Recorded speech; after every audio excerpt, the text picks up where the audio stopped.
In 1519, a group of Spanish soldiers marched out of a jungle and stopped dead. There was a city in the middle of a lake, towers of stone, canals instead of streets, gardens floating on water. One soldier wrote home, it was like something out of a dream, out of a legend. That city had more people than London, more infrastructure than Paris, and it was built by a civilization that, less than 200 years earlier, had been homeless wanderers with no land and no power. This is the story of the Aztec Empire, the greatest rise in the ancient Americas, and one of history's most devastating falls. In the 1200s, the Aztecs, or Mexica, were nobodies. Wandering tribes, no city, no homeland. Every region they entered, they got kicked out. But they had one thing no one else did, a prophecy. Their god, Huitzilopochtli, told them to walk until they saw an eagle on a cactus, eating a snake. That was where their empire would begin. In 1325, they saw it. On a small, swampy island in the middle of Lake Texcoco, land nobody else wanted. They called it Tenochtitlan. And they built. In less than a century, they went from squatters on a swamp to the dominant force in Mesoamerica. How? They became the most dangerous warriors anyone had ever faced. The Aztec military wasn't just an army, it was a machine. Every boy from age 15 trained for combat, but to join the elite, you had to do something most soldiers wouldn't dare.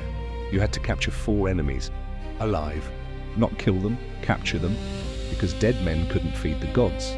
The warriors who did this became eagle warriors or jaguar warriors, the most feared units in the ancient Americas. Full eagle feather helmets, jaguar skins, weapons made of obsidian, one of the sharpest edges known to man. These weren't just fighters, they were symbols of divine power on earth, and they fought constantly.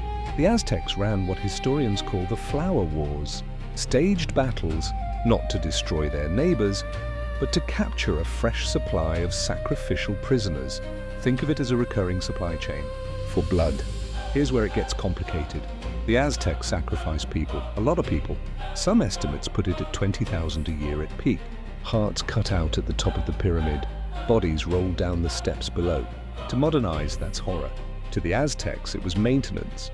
They believed the sun would literally die without human blood, that every sunrise required payment. Their world, the rain, the harvest, the seasons, all depended on keeping the gods fed. It wasn't sadism, it was cosmic engineering. Still brutal, but worth understanding before you write them off. Because here's what most people miss. The same civilization that ran mass sacrifice also invented compulsory education for all children, boys and girls, long before Europe had the concept. They had a functioning legal system, public sanitation, running water, floating garden farms called chinampas, the world's first large-scale hydroponics. These people were extraordinary. And they were about to meet something they had no answer for. Subscribe if you're not already, because this next part is where it all collapses. In 1519, a Spanish soldier named Hernán Cortés arrived with 600 men. 600. Against an empire of millions, he should have been wiped out in a week. But Cortés was something the Aztecs had never encountered. Ruthlessly calculated, he found every tribe the Aztecs had conquered and drained for blood tribute and heavy taxation. He offered them a deal. Help me, and I'll break the empire that owns you. They said yes, fast. By the time Cortés reached Tenochtitlan, he wasn't leading 600 men. He was leading tens of thousands. And the Aztec emperor, Moctezuma, made a decision no one expected. He let them in. Some historians think he believed Cortés was a returning god. Others think it was a political gamble. Either way, it was the last major decision the empire would ever make. Cortés took Moctezuma hostage. The Aztecs revolted. Moctezuma was killed. By who, no one is certain. The Spanish were driven out of the city in a desperate, bloody retreat the Spanish called La Noche Triste, the Night of Sadness. Hundreds of Spanish soldiers drowned in the lake that night.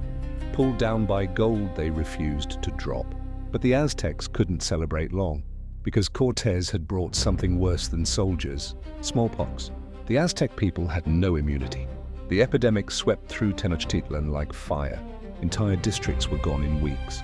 Then Cortés came back with 100,000 allied indigenous warriors. The siege lasted 75 days.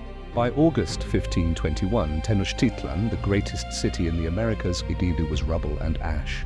The last emperor, Cuauhtémoc, was captured trying to escape by canoe. The empire was over in less than 2 years. Here's what stays with me. Mexico City, right now, 21 million people, built directly on top of Tenochtitlan. The ruins are still there, beneath the streets, beneath the subway, beneath your feet if you ever visit.